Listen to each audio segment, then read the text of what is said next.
What makes them happy is when one of the orphans, 20-year-old Guson Mangi, earned a place in the medical faculty.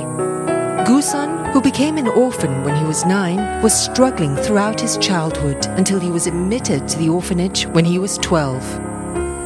Saya sangat senang sekali bisa bertemu dengan Pak Budi dan Ibu. Saya sangat senang tinggal di sini. Saya tidak bisa berterima kasih.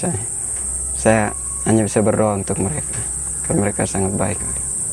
Mereka tidak hanya mengurus diri mereka sendiri, tapi mereka juga berbagi dengan kami yang membutuhkannya. Bagi anak-anak yang lain yang sangat ingin melanjutkan hidup mereka, terutama sekolah mereka. Guson is a source of pride for Budi and Peggy, and he'll be relied upon to take care of the orphanage when they finally have to bid their final farewell one day. That boy has told me in person, and my wife as well, that he will look after this place on our behalf. Apabila saya menjadi dokter, nanti saya akan melayani setiap masyarakat dengan baik, terutama dengan penuh kasih seperti yang telah Pak Budi tunjukkan pada saya. Saya akan menolong banyak orang. Budi and Peggy are walking on a long and challenging journey of becoming the guardian and the parents of all their 48 children. And just like all parents, they will not rest until all the children get the best education and are independent enough to chart their own future. Once they finish the university, we will let them go. And there is no string attached. We're not hoping anything in return from them. And if we can, help them to reach so-called self-sufficiency stage on their own, our goal has been fulfilled. So nothing for us, but at least our efforts has reached its target. For many of these 48 children, Budi and Peggy have given them a new lease of life and tender loving care which they missed when their real parents walked away from them. But walking away is not an option for both Budi and his wife Peggy, because taking care of the kids has become their lifetime commitment. They get to laugh, play and fulfill their dreams because of them. And they get to be kids just because Budi is their hero. Ya, mereka lebih dari hero. Mereka punya hati yang mau berbagi dan mengorbankan semua yang mereka miliki hanya untuk menolong kami. Saya rasa mereka cocok sebagai seorang hero untuk masyarakat. Harapan saya bagi anak-anak di sini, mereka selesai sekolah dan mereka punya masa depan yang bagus. Karena saya mau mereka juga menikmati apa yang saya dan suami dan anak-anak sudah nikmati selama ini. Itu saja. Everybody can be anything if they are nurtured properly and we are giving them a proper education and giving them also the chance to explore themselves. My wife and I, we will be trying our best to help them, to bring them up to higher pedestal, to higher goals, and also very importantly is to keep them healthy.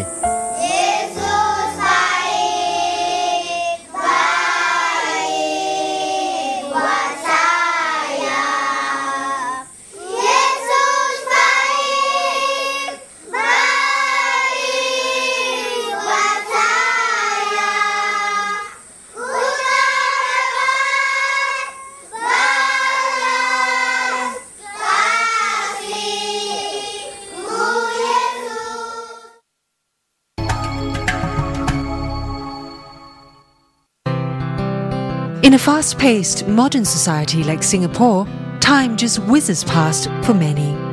But for these lonely aged, the remains of their days seem to be unbearably and aimlessly long.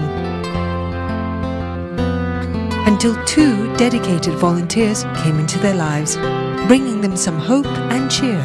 For more than 25 years, Linda Koh and Michael Chung have been devoting their time, resources and energy to serving destitute elderly folks.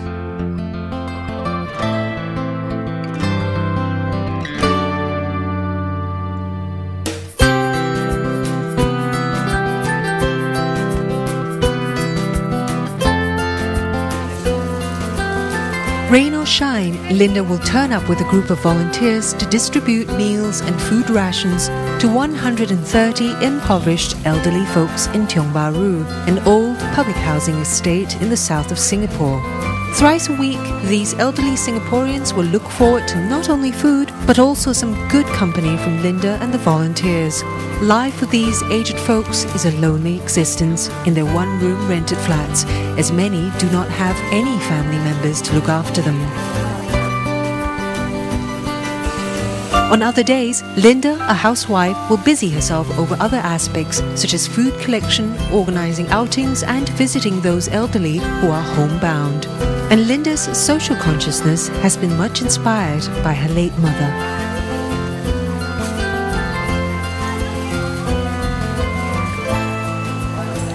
Because my mother used to have the beggars.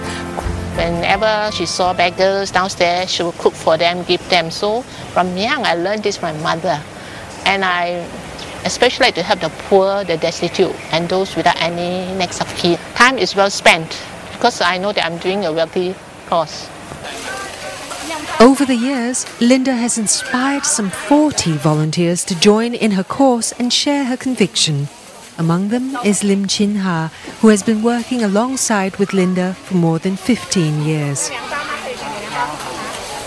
我觉得我们东巴路的这一区的老人相当幸福的，因为林的照顾到他们真的是无微不至，精神上、物质上他都尽量帮忙，甚至有些他们还把他们的身后事啦。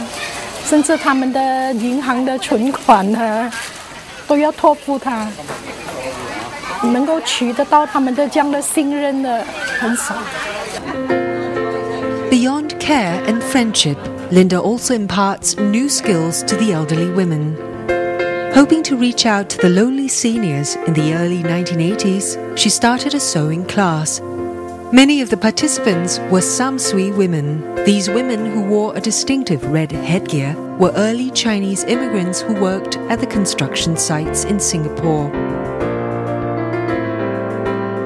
Initially, it was challenging for Linda to get these women, who are used to lifting earth and bricks, to pick up a needle and thread.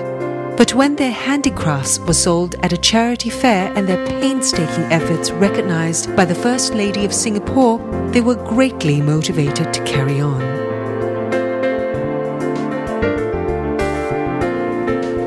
Although most of the 30 Samsui women are no longer around today, another group is carrying on the good work.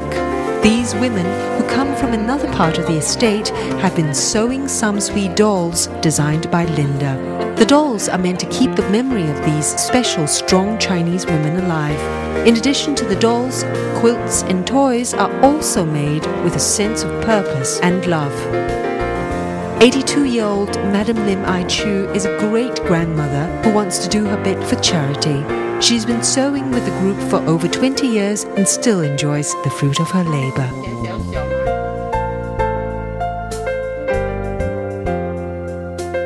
很有意义，尤其是我们每年去那个塔克西玛亚那边卖的时候，真的心里很兴奋，看到很多东西能够销出去啊，心里很满足。 At a charity fair in 2009, Linda's stall raised over $2,000, not a big sum by commercial standards, but the joy and satisfaction it has brought to the seniors is immeasurable. Another volunteer who gives generously with his big heart is Michael Chung. Having grown up in a poor family, Michael could empathize deeply with the less fortunate. When he started his electronics trading company, Le Champ, in 1982, he resolved to do something to help the poor, especially the elderly, whom he feels has little time left to enjoy their life. Being a new businessman and short of money, and I was thinking, should I concentrate on my business, do well, then maybe I can come back and I can do whatever I want. But on second thought, a businessman will never have enough money because whatever you earn, you have to plow back. So the decision was very easy. If I want to help, I have to do it now. As he gave to the poor, his company also prospered over the past 20